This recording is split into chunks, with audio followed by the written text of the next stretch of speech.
Our next speaker is Dr. Arora. He is a consultant and professor of medicine in the Division of Gastroenterology and Hepatology in Mayo Clinic in Rochester. He qualified from Cambridge University, United Kingdom, and then after residency and fellowship at Mayo Clinic, he joined staff in 1997.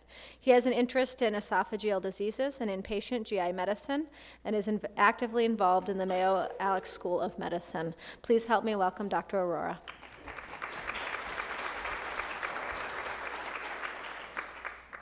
We're going to talk about IBD, and this is really for inpatient stuff. And I've just come off the hospital service, and there were quite a lot of patients who had IBD, and I thought there are quite a few pearls that we learned on the hospital service that I can share with you all.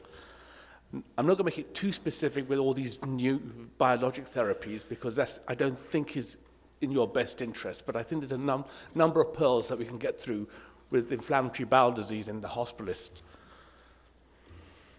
So we're going to learn how to evaluate an acute flare, how we manage C. diff, the issues of venous thromboembolism, and management of toxic megacolon.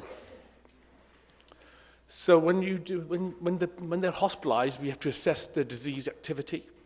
We should always exclude infection, look at the various medical and surgical therapies available, and monitor for complications. So how we assess the severity of inflammatory bowel disease, especially ulcerative colitis, is by a few things. All of them are clinical, number of stools a day, so anything greater than 6 to 8 is severe. So 6 bowel movements a day is severe. Lots of blood is severe. A lot of this is, as the last speaker said, is common sense. Unfortunately, common sense can be a little bit uncommon, but common sense here. So frequent bloody bowel movements. If they've got a fever, if they look sick, they're sick. And if they've got it, so all these things are very common. So these need to be assessed on a daily basis, if not twice or 3 times a day, with your IBD patients that you admit with fever and abdominal pain with bloody diarrhea. Let's start off with a case. So we have a 40-year-old man.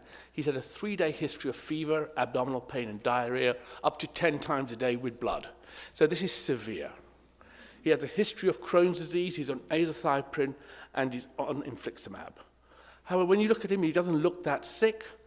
He's got a temperature of 99, his pulse is 90, abdomen examination is just mild tenderness diffusely, and a rectal examination, if you did one, would show some blood-tinged stool. Investigation showed a slightly elevated white count, and as you can see there. What should you do now with this man who's coming in with some fever, abdominal pain, and diarrhea? Should we do a CAT scan of his abdomen and pelvis? Should we do